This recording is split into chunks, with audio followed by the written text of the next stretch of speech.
نحمده ونصلي على رسوله الكريم اما بعد فاعوذ بالله من الشيطان الرجيم بسم الله الرحمن الرحيم واعلموا انما غنمتم من شيء فان لله خمسه وللرسول ولذي القربى واليتامى والمساكين وابن السبيل صدق الله العظيم رب اشرح لي صدري ويسر لي امري واحلل عقدة من لساني يفقهوا قولي آمین یا رب العالمین۔ محترم سامعین گرامی اور حاضرین مجلس، السلام علیکم ورحمۃ اللہ وبرکاتہ۔ الحمدللہ آج تراویح ماہ خلاصہ مضامین قرآن کا 7واں روز ہے۔ کل شکر اور احسان اس رب کا ہے جس نے ہمیں ان مبارک راتوں میں قرآن مجید کو سیکھنے اور سمجھنے کا موقع فراہم کیا۔ کل ہم نے سورۃ الانفال کا آغاز کیا تھا اور ابتدائی 4 رکوعات کے مضامین کا خلاصہ دیکھا تھا۔ آج رکو نمبر 5 سے آغاز کر رہے ہیں۔ سورۃ الانفال کے 5ویں رکوع میں بتایا گیا کہ ایسا معاشرہ فتنے سے دوچار ہے جس میں اللہ سبحانہ و تعالیٰ کے احکامات کا نفاذ نہیں۔ اسی لیے حکم دیا گیا کہ بدر کے میدان سے کفار کے ساتھ جو جنگ شروع ہوئی وہ جاری رہنی چاہیے یہاں تک کہ اللہ کا دین غالب آ جائے اور اس کے احکامات کا نفاذ ہو جائے۔ اللہ ہمیں بھی اپنے معاشرے میں دین کو غالب کرنے کی توفیق عطا فرمائے، آمین۔ 6ٹھے رکوع میں مسلمانوں کو تلقین کی گئی کہ جب بھی کفار کے ساتھ جنگ میں تمہارا سامنا ہو تو ڈٹ کر ان کا مقابلہ کرو اور اللہ سبحانہ و تعالیٰ کو کثرت سے یاد کرو۔ اچھی طرح جان لو کہ فتح اسباب، ہتھیاروں اور تمہاری محنت سے نہیں بلکہ اللہ سبحانہ و تعالیٰ کی مدد سے حاصل ہوتی ہے۔ مزید نصیحت کی گئی کہ اللہ اور اس کے رسول صلی اللہ علیہ وسلم کی مکمل اطاعت کرو، نظم کی پابندی کرو، کیونکہ نظم کی پابندی نہیں کرو گے تو تم ڈھیلے پڑ جاؤ گے اور تمہارا رعب لوگوں پر سے ختم ہو جائے گا۔ 7ویں رکوع میں منافقین کا یہ قول نقل کیا گیا کہ اہل ایمان کو ان کے دین نے دھوکے میں ڈال دیا ہے۔ وہ کہتے ہیں کہ یہ کیسے نادان ہیں کہ بدر میں اپنے سے 3 گنا بڑے لشکر سے ٹکرا گئے۔ جواب دیا گیا کہ اصل اہمیت اللہ سبحانہ و تعالیٰ پر بھروسے کی ہے۔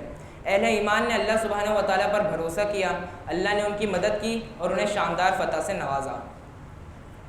8ویں رکوع میں مسلمانوں کو حکم دیا گیا کہ کافروں کے مقابلے میں امکانی حد تک پوری تیاری کرو، زیادہ سے زیادہ قوت اور اسلحہ فراہم کرنے کی کوشش کرو، اس مقصد کے لیے مال بھی لگاؤ۔ پھر بتایا کہ بھروسہ جنگی تیاریوں پر نہیں بلکہ اللہ سبحانہ و تعالیٰ پر کیا جائے۔ کامیابی ہماری تیاری سے نہیں بلکہ اللہ سبحانہ و تعالیٰ کی نصرت اور مدد سے حاصل ہوتی ہے۔ 9ویں رکوع میں ایک نازک مضمون کا بیان ہے۔ نبی کریم صلی اللہ علیہ وسلم نے بدر میں قید کیے گئے کفار کو فدیہ لے کر چھوڑنے کا فیصلہ کیا۔ اس پر اللہ نے آپ صلی اللہ علیہ وسلم کو متوجہ فرمایا کہ آپ نے ایسا کیوں کیا؟ ابھی تو ضروری تھا کہ کفار کی کمر توڑنے کے لیے انہیں قتل کر دیا جائے۔ چونکہ آپ صلی اللہ علیہ وسلم کا یہ فیصلہ اپنے مزاج کی فطری نرمی کی وجہ سے تھا، لہٰذا اللہ سبحانہ و تعالیٰ نے آپ صلی اللہ علیہ وسلم کو معاف فرمایا۔ اعلان کر دیا کہ جو بھی فدیہ قیدیوں سے وصول کیا گیا ہے وہ مال غنیمت کی طرح ہے اور اس سے استفادہ جائز ہے۔ 10ویں رکوع میں آگاہ کیا گیا کہ حقیقی مومن وہ سعادت مند ہے جنہوں نے ایمان لانے کے بعد ہجرت کی اور مال و جان سے اللہ کی راہ میں جہاد کیا۔ اسی طرح وہ انصار مدینہ جنہوں نے مہاجرین کو ٹھکانہ دیا اور ان کی مدد کی۔ ان سب مومنوں کو ایک دوسرے سے خوب محبت کرنی چاہیے اور ایک دوسرے کے لیے اثار کرنا چاہیے۔ اس کے برعکس کفار کے لیے دل میں کوئی نرم گوشہ نہیں رکھنا چاہیے۔ اگر ایسا نہ کیا گیا تو باطل کے خلاف بھرپور وار نہ کیا جا سکے گا اور زمین میں فساد برپا رہے گا۔ اس رکوع کے ساتھ سورۃ الانفال کا اختتام ہوتا ہے اور اگلی سورہ توبہ کا آغاز ہوتا ہے۔ یہ سورہ 16 رکوعات پر مشتمل ایک مدنی سورہ ہے۔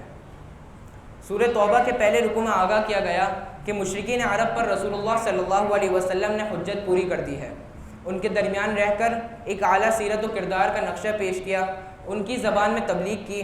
اب بھی اگر یہ مشرکین ایمان نہیں لاتے تو ان کے پاس کوئی جواز نہیں کہ اسلامی حدود میں رہیں۔ ایک معینہ مدت میں اسلامی حدود سے نکل جانے کا حکم دیا۔ جو مشرکین یہ چاہیں کہ ان پر دین اسلام کا پیغام واضح کیا جائے تو حکم دیا گیا کہ ان کی خواہش پوری کی جائے، انہیں اللہ کا کلام سنایا جائے اور پھر ان کو محفوظ جگہ دی جائے تاکہ وہ فیصلہ کر لیں کہ حق کو قبول کرنا ہے یا اسلامی ریاست کے حدود کو چھوڑ دینا ہے۔ اگر وہ نہ نکلیں اور اسلام بھی قبول نہ کریں تو پھر قتل کر دینے کا حکم ہے۔ یہ حکم صرف ان مشرکین عرب کے لیے تھا جن کے سامنے نبی کریم صلی اللہ علیہ وسلم نے بنفس نفیس دعوت پہنچائی۔ دوسرا رکوع فتح مکہ سے قبل نازل کیا گیا۔ جب قریش نے صلح حدیبیہ توڑ دی تو آپ صلی اللہ علیہ وسلم نے مکہ کی طرف لشکر کشی کا فیصلہ فرمایا۔ اس موقع پر چند لوگوں کا خیال تھا کہ مشرکین مکہ سے واپس صلح کر لی جائے کیونکہ صلح بہتر ہوتی ہے۔ ویسے بھی مکہ والے مہاجر صحابہ کے رشتہ دار ہیں اور رشتہ داروں کے حقوق کا تقاضا ہے کہ ان سے جنگ نہ کی جائے۔ اللہ سبحانہ و تعالی نے فرمایا کہ حق اور باطل کے درمیان کبھی بھی صلح نہیں ہو سکتی۔ جب کفر کو کچلنے کے لیے مطلوبہ قوت میسر نہ تھی تو مجبوراً صلح کرنی پڑی۔ اب جبکہ کفار نے صلح توڑ دی ہے تو ہرگز صلح کی تجدید نہیں ہوگی۔ تیسرے رکوع میں نیکی کے جزوی تصور کی زوردار نفی کی گئی۔ بعض لوگ کہتے ہیں کہ مکہ والے حاجیوں کی خدمت کرتے ہیں، خانہ کعبہ کی صفائی ستھرائی کا اہتمام کرتے ہیں اور حج کے انتظامات بھی کرتے ہیں۔ وہ کہتے ہیں کہ ان کے ساتھ رعایت کی جائے۔ اللہ نے جواب میں ارشاد فرمایا کہ مکہ والے کفر اور شرک جیسے بڑے جرائم بھی کرتے ہیں، لہٰذا ان کی جزوی نیکیوں کی کوئی اہمیت نہیں۔ اللہ کے نزدیک اہمیت جزوی نیکیوں کی نہیں بلکہ ایمان لانے، اللہ کی راہ میں ہجرت کرنے اور مال و جان سے جہاد کرنے کی ہے۔ چوتھے رکوع میں غزوہ حنین کا ذکر ہے۔ اس موقع پر مسلمانوں کی تعداد 12,000 تھی۔ کچھ لوگوں کو یہ خیال ہوا کہ آج ہماری تعداد بہت زیادہ ہے تو کوئی ہمیں شکست نہیں دے سکے گا۔ اس وقت مسلمانوں نے اسباب پر ناز کیا تو اللہ سبحانہ و تعالی نے ابتدا ہی میں قدم اکھاڑ دیے۔ تب اپنی غلطی کا احساس ہوا اور اللہ سے بخشش اور مدد کا سوال کیا تو اللہ سبحانہ و تعالی نے مدد کے لیے فرشتے بھیجے اور پھر فتح حاصل ہوئی۔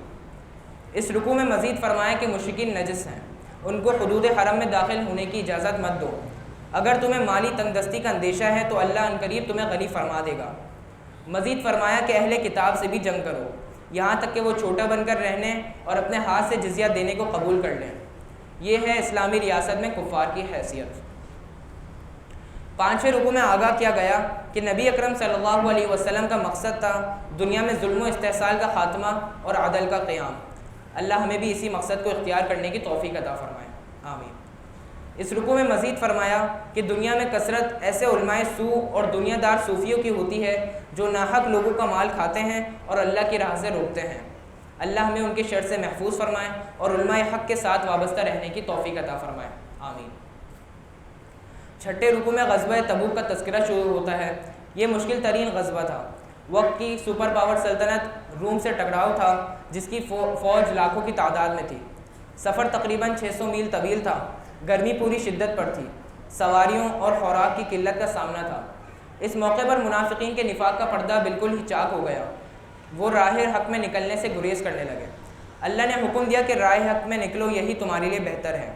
اگر تم نے ایسا نہ کیا تو اللہ تمہیں عذاب دے گا، تمہاری جگہ کسی اور قوم کو حق کی خدمت کی سعادت دے گا اور تم اللہ کا کچھ بھی نہیں بگاڑ سکو گے۔ ساتویں رکوع میں آگاہ کیا گیا کہ رائے حق میں جہاد سے انکار وہی کرتے ہیں جو اللہ اور آخرت پر ایمان نہیں رکھتے۔ اللہ اور آخرت پر ایمان رکھنے والے تو رائے حق میں جان اور مال کی بازیاں لگانے کے لیے بے چین رہتے ہیں۔ انہیں تو ہر صورت میں کامیابی ہی کامیابی ملے گی۔ اگر فاتح ہو کر لوٹے تو بھی کامیاب، اور اگر شہید ہو گئے تو یہ زیادہ بڑی کامیابی ہے۔ آٹھویں رکوع میں زکوٰۃ کے مصارف بیان کیے گئے۔ منافقین کی مذمت کی گئی کہ وہ رسول اللہ صلی اللہ علیہ وسلم کی شان میں گستاخیاں کرتے ہیں۔ بتایا گیا کہ اگر یہ منافقین اپنی گستاخیوں سے باز نہ آئے تو عنقریب بدترین عذاب سے دوچار ہوں گے۔ 9ویں رکوع میں فرمایا کہ منافقین مرد اور منافقین عورتیں برائیاں پھیلاتے ہیں اور نیکیوں سے روکتے ہیں، اللہ کی راہ میں مال خرچ نہیں کرتے۔ اللہ نے ان پر لعنت کی اور روز قیامت ان کا حشر کفار کے ساتھ ہوگا اور وہ ہمیشہ جہنم میں رہیں گے۔ اس رکوع میں مزید فرمایا کہ مومن مرد اور مومن عورتیں ایک دوسرے کے ساتھی ہیں۔ وہ نیکیوں کو پھیلاتے ہیں، برائیوں سے روکتے ہیں، نماز قائم کرتے ہیں، زکوٰۃ دیتے ہیں اور اللہ اور اس کے رسول صلی اللہ علیہ وسلم کی مکمل اطاعت کرتے ہیں۔ اللہ انہیں عنقریب جنت میں ابدی گھر عطا فرمائے گا، وہاں ان کے لیے پاکیزہ جوڑے ہوں گے۔ سب سے بڑی نعمت یہ ہے کہ اللہ ان سے راضی ہوگا، یہی شاندار کامیابی ہے۔ اللہ سبحانہ و تعالی ہمیں بھی یہ کامیابی نصیب فرمائے، آمین۔ 10ویں رکوع میں اللہ کے ساتھ وعدہ خلافی کی سزا کا بیان ہے۔ کچھ لوگوں نے وعدہ کیا کہ اگر اللہ نے ہمیں اپنے فضل سے نوازا تو ہم صدقہ و خیرات کریں گے اور پاکیزہ زندگی بسر کریں گے۔ جب اللہ نے انہیں اپنے فضل سے عطا کیا تو وہ اپنے وعدے سے پھر گئے۔ اللہ نے انہیں بطور سزا منافق قرار دیا۔ جھوٹ بولنا، وعدہ خلافی کرنا، امانت میں خیانت کرنا اور لڑائی جھگڑے میں آپے سے باہر ہو جانا ایک حدیث مبارکہ کے مطابق منافق کی نشانیاں ہیں۔ اللہ ہمیں دین کا بول بالا کرنے کے لیے مال اور جان سے محنت کرنے کی توفیق عطا فرمائے۔ وآخر دعوانا ان الحمدللہ رب العالمین۔ اعوذ باللہ من الشیطان الرجیم، بسم اللہ الرحمن الرحیم۔ ہم نے سورہ توبہ کا آغاز کیا تھا اور ابتدائی 10 رکوعات کے مضامین کا خلاصہ دیکھا تھا۔ اب رکوع نمبر 11 سے آغاز کر رہے ہیں۔ 11ویں رکوع میں بیان کیا گیا کہ منافقین غزوہ تبوک میں شریک نہیں ہوئے اور وہ گھروں میں رہ کر خوش ہوئے۔ وہ دوسروں کو بھی روکتے رہے کہ دیکھو شدید گرمی ہے، مت نکلنا۔ نبی کریم صلی اللہ علیہ وسلم نے ان سے کہا نار جہنم اشد حرا، جہنم کی آگ اس گرمی سے زیادہ سخت ہے۔ رکوع کے آخر میں بشارت دی گئی کہ ایسے مومن ہی کامیاب ہونے والے ہیں جو آپ صلی اللہ علیہ وسلم کے ساتھ اللہ کی راہ میں نکلے اور مال و جان سے جہاد کرتے رہے۔ ان کے لیے ایسے باغات آراستہ کیے گئے جن کے نیچے سے نہریں بہتی ہوں گی۔ یہی عظیم کامیابی ہے۔ اللہ ہمیں ان مومنین کے نقش قدم پر چلنے کی توفیق عطا فرمائے، آمین۔ یہاں سے 11ویں پارے یا تذیرون کا آغاز ہوتا ہے۔ سورہ توبہ کے 12ویں رکوع میں ان لوگوں کا ذکر ہے جو غزوہ تبوک میں شریک نہیں ہوئے۔ ان میں سے کچھ منافق تھے جنہوں نے جھوٹے بہانے بنائے۔ آگاہ کیا گیا کہ عنقریب انہیں جھوٹ بولنے کی بدترین سزا دی جائے گی۔ مزید فرمایا کہ ان لوگوں پر کوئی ملامت نہیں جو بیماری، معذوری یا اسباب نہ ہونے کی وجہ سے شریک نہ ہو سکے۔ مزید فرمایا کہ بعض ایسے بدبخت بھی ہیں جنہوں نے جھوٹا بہانہ کرنے کی بھی زحمت نہیں کری۔ ہاں جب مسلمان غزوہ تبوک سے واپس آئیں تو انہیں راضی رکھنے کے لیے جھوٹے بہانے پھر بنائے۔ انہوں نے اعلان کر دیا گیا کہ مسلمان ان سے راضی ہو بھی جائیں تو بھی اللہ ان بدبختوں سے راضی نہیں ہوگا۔ 13ویں رکوع میں ان مہاجرین اور انصار کی تحسین کا بیان ہے جنہوں نے اسلام قبول کرنے اور اس کی سربلندی کے لیے قربانیاں دینے میں سبقت کی۔ پھر ان کی مدح بھی کی گئی جنہوں نے سبقت کرنے والوں کی بڑی عمدگی سے پیروی کی۔ ان سب کو ہمیشہ ہمیشہ کی جنت میں رہنے کی بشارت دی گئی ہے۔ اللہ ہمیں بھی ان کی پیروی کی توفیق عطا فرمائے، آمین۔ مزید فرمائے کہ اسلام قبول کرنے کے بعد اس کی سربلندی کے لیے قربانی دینے سے گریز کرنے والے منافق ہیں۔ انہیں دنیا میں بار بار ذلت کا سامنا ہوگا۔ وہ موت کے وقت شدید اذیت سے گزریں گے اور آخرت میں دردناک عذاب سے دوچار ہوں گے۔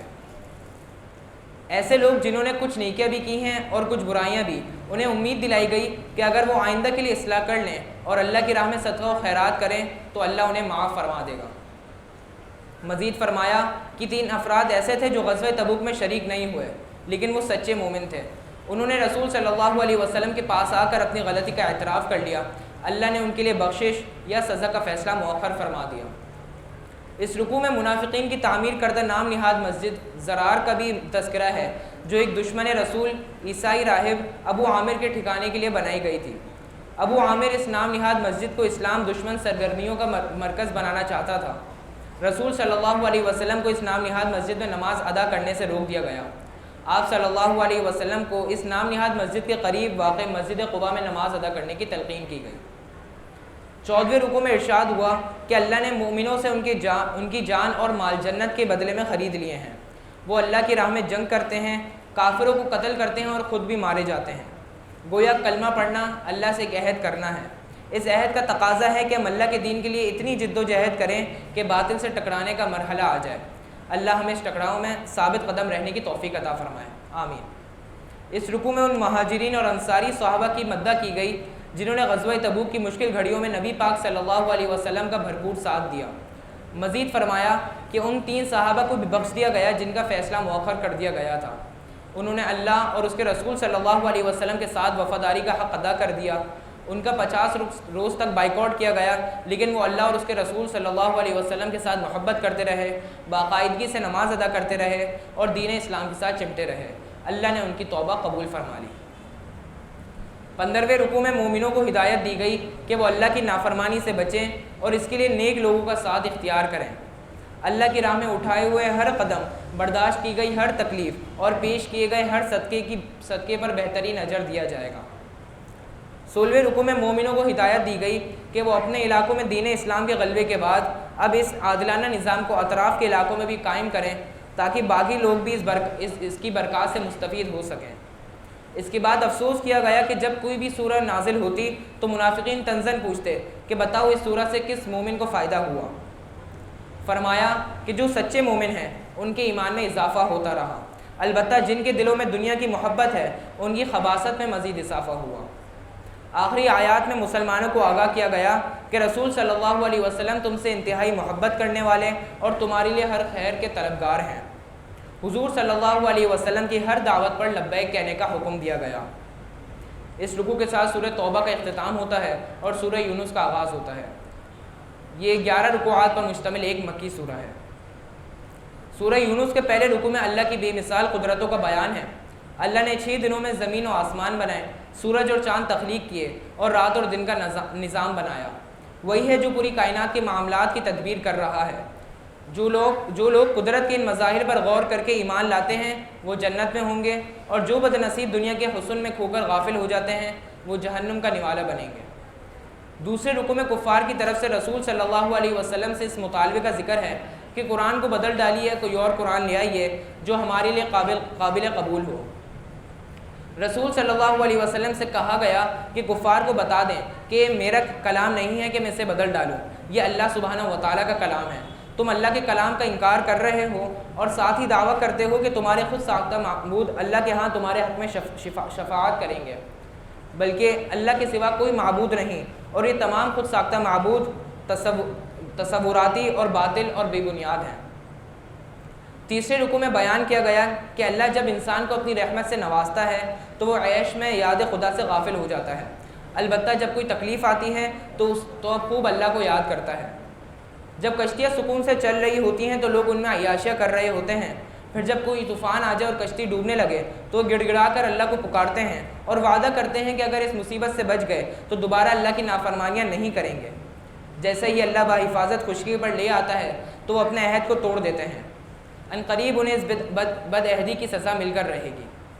روز قیامت نیک لوگوں کے چہرے روشن ہوں گے اور وہ ابدی جنت کے مزے لوٹ رہے ہوں گے، نافرمانوں کے چہرے سیاہ ہوں گے اور وہ جہنم کی آگ میں جل رہے ہوں گے۔ مشرکین فرشتوں اور اولیاء اللہ کو اللہ کے ساتھ شریک ٹھہرا رہے ہیں۔ روز قیامت یہ نیک ہستیاں مشرکین سے اعلان بیزاری کریں گی اور کہیں گی کہ ہم ان کی دعاؤں اور نظر و نیاز سے غافل تھے۔ اس وقت مشرکین کو اندازہ ہو جائے گا کہ ان کے مشرکانہ تصورات باطل اور گمراہ کن تھے۔ اللہ سبحانہ و تعالیٰ سے دعا ہے کہ جو کچھ سنا سمجھا اس پر عمل کرنے کی توفیق عطا فرمائے۔ وآخر دعوانا ان الحمد للہ رب العالمین۔ السلام علیکم ورحمۃ اللہ وبرکاتہ۔